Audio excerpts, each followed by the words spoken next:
Sen kança desең ошончо дей бер. Мен мунун баасын билбейм. Чынын айтайын. Жүр. Өзүң мындай сатыла турган кылып кой да. Мен действительно мунун баасын билбейм. 650. Шашылыштай эле айттың. 650 түшүп бересиң. Ооба, түшүп берем. Түшүп бересиң, а? Бул жылы канча? 2003. 2003. Өзү датыбызда. 2.9. 2.9 дизель, Дизель. механика. Механика. 650 миң жакшы торп болот. Кыргызстанский номерде. Кыргызстанский. Машина өзүңөрдүн атыңарда. Өзү датыбызда.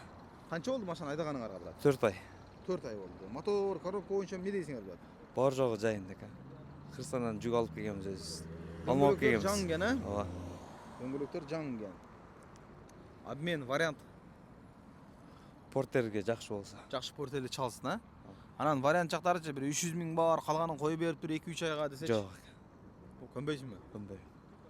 Нотариустан жазып бересиң кийин. Майыл жазып берем. Ооба. Жакшы. Болду, рахмат. 650 миңге коюлду туугандар. Мына. Ассаламу алейкум туугандар. Желтый цветте, кыргызстанский номерде, Mercedes-Benz, дөңгөлөктөрү жаңы. Техника жакшы дейт. Түшүнбөгөн вопросуңуздар болсо, любой вопрос боюнча чала бериңиздер. Номер телефондорду калтырабыз.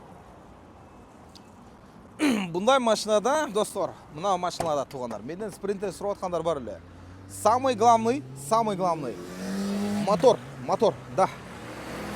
Туугандар, мотор жакшы болсо машина жүрө берет.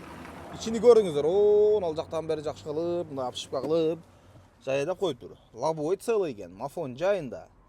Эми туугандар 650 миң деп айтылышпасы болду. Ичи таптаза экен, механика мына. Түшүнбөгөн вопростор болсо чала бересиздер туугандар. Номер телефондорду биз калтырабыз. Дөңгөлөктөр жаңы мына. Ушундай туугандар. Смело любой вопрос боюнча чалып, алдына барып сүйлөшө бериңиздер туугандар. Мынакей. Алмашуу жактары бар экен. Салам алейкум туугандар.